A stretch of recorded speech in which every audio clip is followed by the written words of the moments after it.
Într-o lume în care realitatea pare bine stabilită, există experimente care zdruncină însăși temeliile percepției noastre.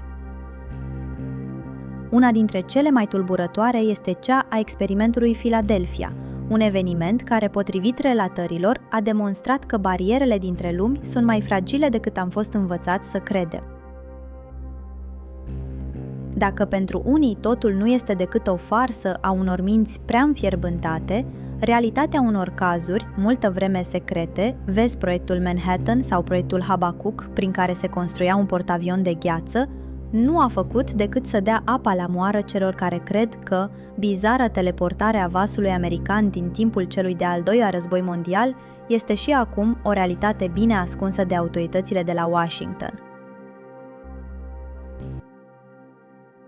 Pe 28 octombrie 1943, în portul orașului Philadelphia, Marina americană ar fi pus în mișcare unul dintre cele mai bizare proiecte secrete din istorie.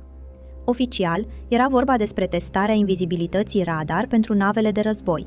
Neoficial, era o tentativă de spargere a spațiului tridimensional, de teleportare și accesarea universurilor paralele, proiectul Rainbow sau Mirage. Distrugătorul USS Eldridge a fost echipat cu generatoare electromagnetice uriașe, magneți puternici și circuite modulatorii, toate menite să creeze un câmp capabil să ascundă nava de orice undă radar.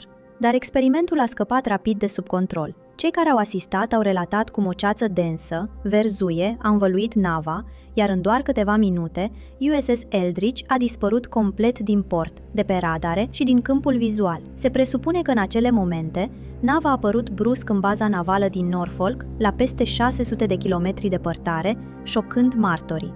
Când vasul a reapărut, totul avea să se transforme într-un coșmar.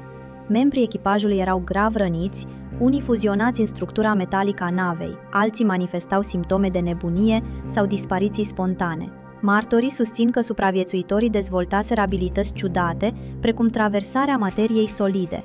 Relatările lui Carl Allen și ale altor marinari adâncesc misterul.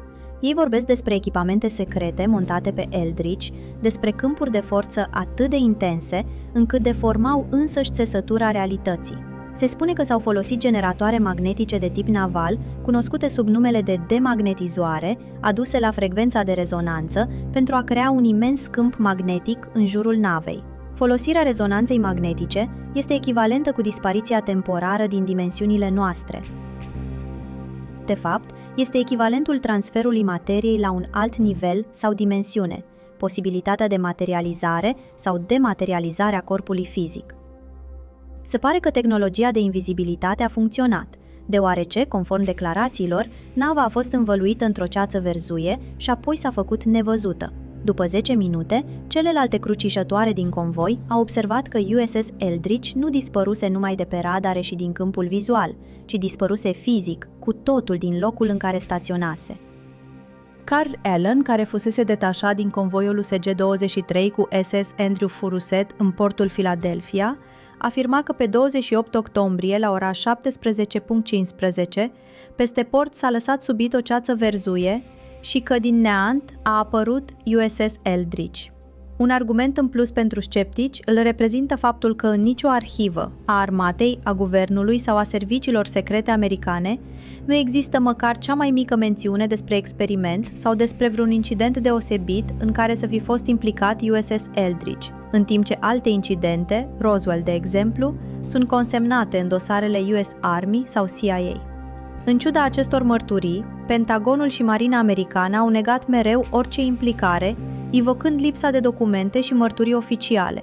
Dar moartea misterioasă a lui Nikola Tesla, care avertizase asupra utilizării malefice a tehnologiilor sale și confiscarea tuturor notițelor sale de către FBI, au alimentat și mai mult suspiciunile.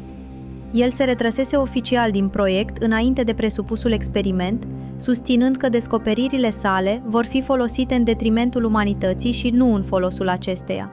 Marinarii de pe nava americană fuseseră lăsați la vatră din motive neelucidate, acolo unde efectele secundare ale teleportării deveneau din ce în ce mai evidente.